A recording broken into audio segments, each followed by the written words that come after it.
Bueno, pues ya estamos ahora sí los cuatro de vuelta. Le damos la bienvenida que se suma a este análisis.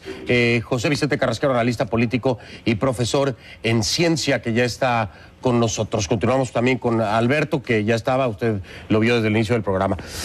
José Vicente, vamos a iniciar rápidamente. ¿Cuál es tu reacción concreta, por favor, no muy larga, a las declaraciones que acabas de escuchar en CNN del exmagistrado? Bueno, estamos en presencia de una ratificación de lo que hemos venido diciendo durante muchos años. Hay una distancia muy grande entre lo que dice la Constitución de Venezuela y lo que tenemos en la práctica. Vemos que en Venezuela no hay poderes, vemos cómo el Poder Judicial venezolano puede ser utilizado como una herramienta de persecución política. Hay infinidad de casos que así lo demuestran, y eso evidentemente pone en tela de juicio el funcionamiento del sistema democrático venezolano. José Vicente, quiero hacer referencia a lo que dice el exmagistrado, la banda de los enanos. Cuando le preguntan quiénes son, qué papel ejercen, es la mafia del Poder Judicial, dirigida por más altos poderes. Nuevamente, José Vicente Rangel, ¿tu reacción? Bueno, de la banda de los enanos se ha oído hablar en Venezuela desde hace mucho tiempo. Lamentablemente no hay acusaciones formales contra estos señores. Lamentablemente siempre oímos hablar recurrentemente de intervenciones de ellos en asuntos de carácter judicial, donde actúan como una especie de mediadores pagados para de alguna manera viciar los juicios. Lamentablemente tampoco oímos una reacción del Estado venezolano en función de corregir este tipo de asuntos, porque evidentemente muchas menciones durante mucho tiempo hacen suponer que la existencia de estos señores es una realidad y que de alguna manera afectan el desarrollo normal de la justicia en Venezuela. Alberto, quiero hacerte una pregunta yo ahora.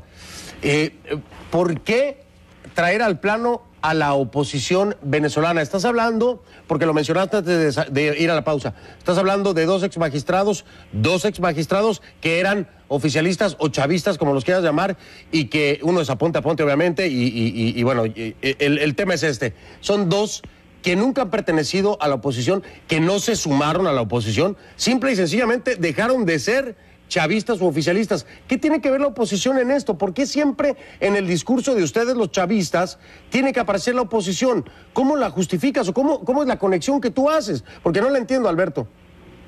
En principio, porque no se necesita ser estratega de ninguna naturaleza para entender que la sumatoria de todos estos elementos en un mismo momento, un momento preelectoral importantísimo y decisivo fundamentalmente para la oposición, que se está viniendo abajo con el candidato que eligieron, que no levanta en la popularidad, en el afecto de la gente de ninguna manera, y que hace aparecer una vez más el mismo expediente que ha manejado la oposición y el Departamento de Estado norteamericano contra el gobierno bolivariano desde hace ya varios años. Es decir, esta confabulación evidente hace ver que la oposición está apelando a ella como única herramienta de salvación que ella avisora como posible para beneficiarse. Pero, a ver, pero entonces, ¿quién? ¿La oposición convenció a estos dos exmagistrados de salir en este momento, a salir del país? Que por cierto, a ponte estaba en Costa Rica, Nicolás Maduro lo supo porque se lo dijeron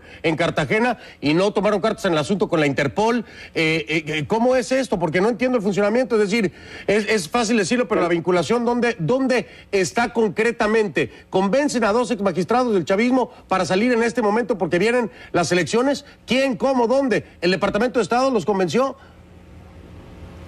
Bueno, pero es que, espérate, la confabulación no necesita que las personas sean necesariamente puestas bajo un contrato en esos términos. Obviamente hay intereses comunes y eso es lo que se está viendo. En el país sucede que aquí hay una situación verdaderamente disparatada. El comportamiento de la oposición es una cosa que ustedes tendrían que ver aquí personalmente para constatar de verdad hasta dónde alcanza este comportamiento irracional y disparatado de la oposición venezolana. Y lo mismo, la semana pasada, Alberto, perdón, lo mismo dice la oposición de ustedes. Quiero escuchar a José Vicente Carrasquero porque ya te dedicamos el primer segmento. Déjame terminarte la idea, por favor. No, porque porque en el balance ya te dejamos el primer segmento a ti. Quiero escuchar a José Vicente, te acabo de escuchar, ahora vamos a escuchar a José Vicente Carrasquero. ¿Qué opinas acerca de este planteamiento que hace Alberto? ¿Cómo ves tú? ¿Puede haber una posibilidad de que haya algo preparado, que se hayan sumado por el simple hecho de...? Bueno, mira, aquí lo primero que hay que decir es que un análisis bastante superficial del discurso del gobierno y de sus partidarios denota un marcado locus de control externo. Nunca se asume la responsabilidad. Con los problemas de la planta actualmente, la ministra de Asuntos Carcelarios le echó la culpa a la oposición. Cuando los magistrados chavistas se van al exterior y denuncian malos asuntos en la justicia venezolana, se le echa la culpa a la oposición. Lo que pasa con este gobierno, y en particular el presidente Chávez tiene esa práctica, es que nunca asumen una responsabilidad. Siempre la culpa es de los demás. Siempre hay una confabulación en contra. Y esto se parece evidentemente al discurso cubano, al discurso que se ha practicado durante los últimos 50 años en Cuba, donde siempre se ha culpado a los demás de lo malo que pasa en Cuba. Bueno, porque no se puede aceptar la responsabilidad de las incapacidades y de las incompetencias del gobierno con tanta facilidad, y entonces se convierte todo esto en indilgarle a la oposición todos los errores y todos los defectos de un gobierno que no sabe, lamentablemente, manejarse dentro de unos estándares y límites democráticos. Ahora, Alberto, yo de todas maneras insisto en la pregunta de Fernando, porque estamos hablando de magistrados que se vieron obligados a pedir asilo político para caminar en una línea en paralelo y no necesariamente hacer este vínculo automático que ustedes están haciendo o que estás haciendo en este momento con el tema político. Estos magistrados estaban formando parte del gobierno del presidente Hugo Chávez, es más, en esta misma administración.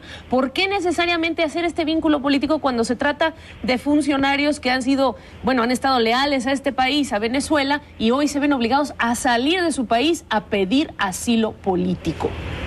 Fíjense, usted me pregunta como 4 cosas que usted necesitaría que yo le respondiera con suficiente mesura, responsabilidad y ecuanimidad, pero tengo que correr porque luego no me dejan. Entonces yo le voy a pedir que por favor me permita responderle por lo menos una. Pero ya, pero rápido, Alberto, por favor, el tiempo. Bueno, entonces no me quite más tiempo, fíjese. El punto es el siguiente. La oposición está defendiendo a unos prófugos de la justicia venezolana que son procesados por los tribunales y que se fugan del país, y que ninguno es dirigente político. No hay uno solo de ellos que tenga un expediente en el que esté señalado. Pero son magistrados, Alberto, son magistrados. Fíjense, ellos están en la fila supuestamente del gobierno, pero son infiltrados. Ellos quemaron el 12 de febrero en la elección primaria de los cuadernos para que no se viera que son ellos los que están plenando todos los espacios de la administración pública en los que aparecen todas estas irregularidades, todos estos hechos de corrupción, en los cuales obviamente aparece gente que nunca fueron revolucionarios, sino que estaban en el ámbito de la democracia plena que hay en Venezuela, usurpando cargos que le permite la democracia.